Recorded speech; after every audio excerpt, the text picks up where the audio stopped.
Welcome to day 2 of Momentum Indy. This is the Major Taylor Criterium, and we are at Marion University around their campus near the Major Taylor Velodrome. So you'll see coming down the hill.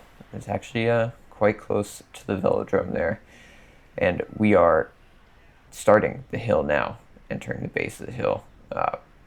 Got same teams, Project Echelon. You can see Butcherbox there. I'm right behind my teammate Jensen going up this rise, and the hill is going to be a big part in this race. There is a headwind coming up the hill. Kind of comes from straight forward, and then once you get towards the top of the hill, it is a crosswind coming from the left as we're riding it. So better to be on the right side if you possibly can. That'll play into how the sprint went. But I found this little line was pretty good for moving up on the downhill. You just keep the power over the top on the right there, and then you just keep going through into this downhill corner, which, see, got me a few places up.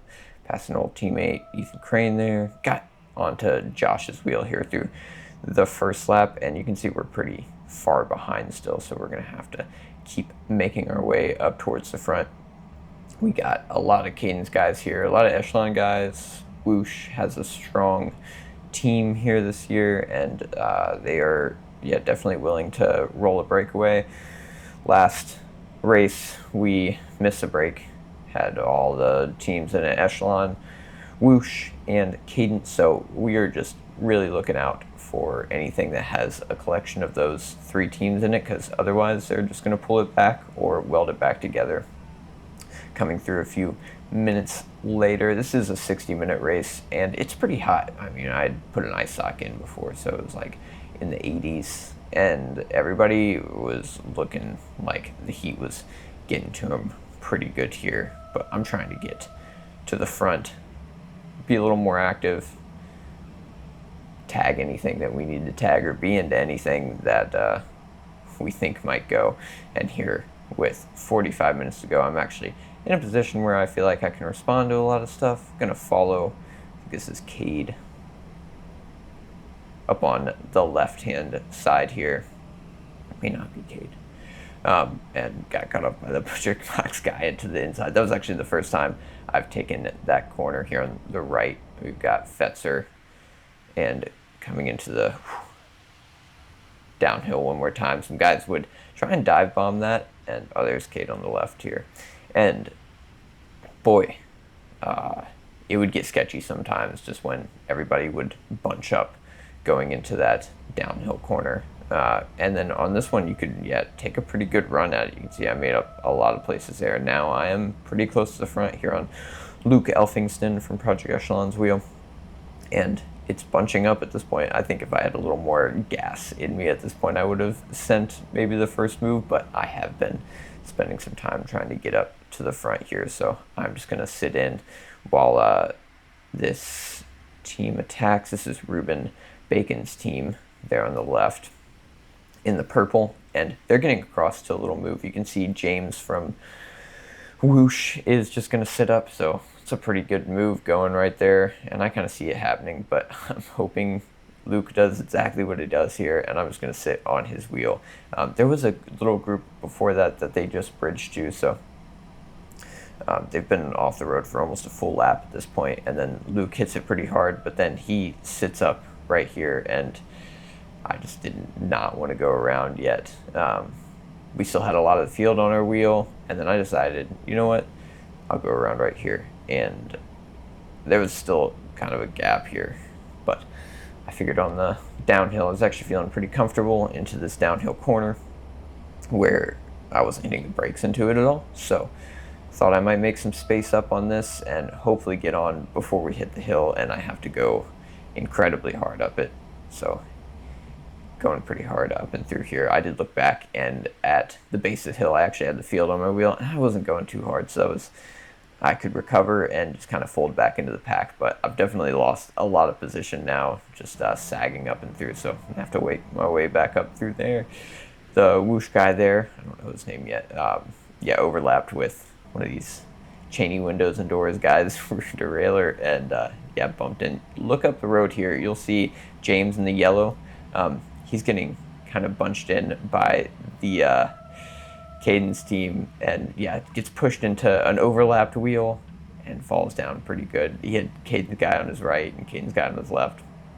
I think they just kind of like moved together on the top there, so he ended up going down pretty bad, but I could not see much of it, so that's just my recollection of what might have happened. And then, yeah, this guy next to Josh there, still some activity going on up the front.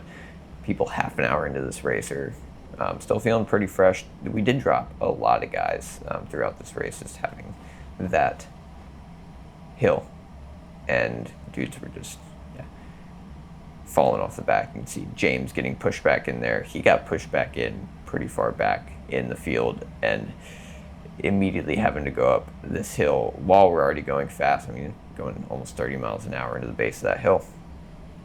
And he's going to have some work cut out for him. But up the road, there was actually a pretty good little break for a lot of this race after this point. So I'm going to try and attack, see what can stick here with 26 minutes left in the race into the downhill. I felt like that was a good place to attack. People usually like let up at the top and didn't want to do much. And then I got counterattacked down here at the bottom into the next lap. Luckily, Josh was on it pretty well.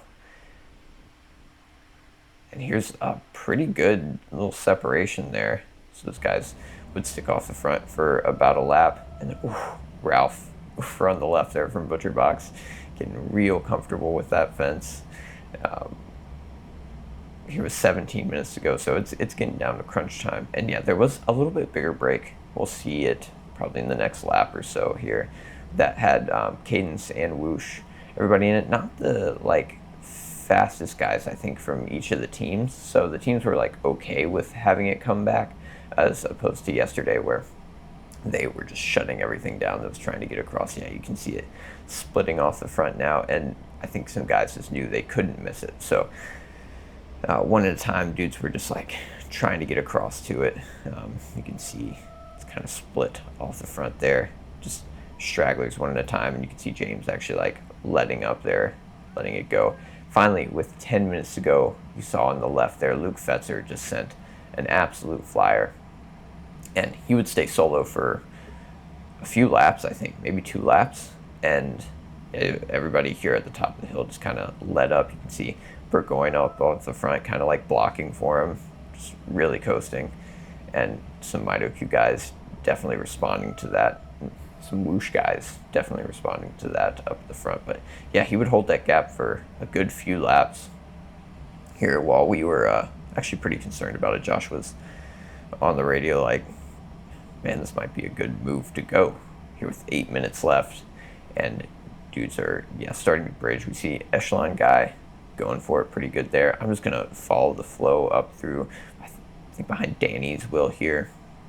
Get on to Kay's wheel. We got Josh there too. So we've got some good presence at the front. But yeah, this wave over the top of the hill every time was just nuts. You can see like big gaps would form like that, just dudes sitting up on the top, and then all of a sudden there's like a 2-second gap. But luckily Josh was able to close this down to this little split, which definitely looked threatening. There's enough of Whoosh guys and Cadence guys to make this a problem. So Josh like really pulling it back there, and I'm gonna hop on this Butcherbach guy's wheel to just ride the rest of the way up to that move. So now 6 minutes left to go in the race. I know everybody's been going hard at the end here, and you can see just dudes like on the side of the course, hurting. I think actually Luke Fetzer had to pull off after his move there. I don't know when in relation to that, if he had done a few more things, but yeah, going hard in this race will really bury you. And we have another little attack there, but Danny is gonna like get onto it pretty well. And then with 3 minutes to go here, we're going into 2 laps to go, and there's just this lull from the Butcherbach guy on the front, and I decided it's time to send my attack of the day into these bottom few corners, hopefully get a little gap into the uphill. And I had a pretty good separation. I probably had like 4 or 5 seconds coming into the base of the hill.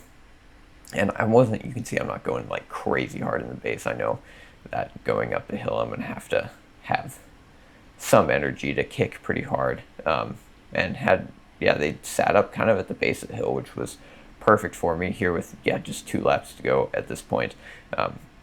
So I'm hitting it super hard here, trying to keep that gap. Hopefully nobody's like slingshotting around. But I look back and Mido Q is keeping the pace pretty high, so the slingshots are going to happen at that point. So yeah, get to the top, and yeah, they're pretty close to my wheel. I just need them to sit up as much as possible. But unfortunately, yeah, they were able to like tag back onto my wheel like pretty much by the time we got to the base of this. Yeah, there they go, and I almost kind of got taken out by that wheel. They're flying past me. Just these 1 lap to go attacks, and here with a lap to go, so bell lap is coming right now. The swarm just kind of came over me, and I was pretty cracked from that little maneuver at the base. I saw Caleb up there, my teammate, and my hand's kind of hurting at this point too, so don't have a lot of wrist strength, but you can see the sprint up at the front. They're going pretty hard. Burgoyne actually kind of led the sprint out on the right side, and sadly he had a little bit of a line deviation in front of James, the whoosh rider. So there was a little protest afterwards. We'll see that after I do a little cool down lap. The guys were over here, yeah, just like protesting, and it seems like the officials had seen that Burgoyne had like moved over on James, so they actually relegated Lucas, and then I think that gave Cade the win, and then I know Elphinston was also on the podium, but crazy race, and there my teammate Caleb got 6th, which is pretty cool for him. Thanks for watching. See ya.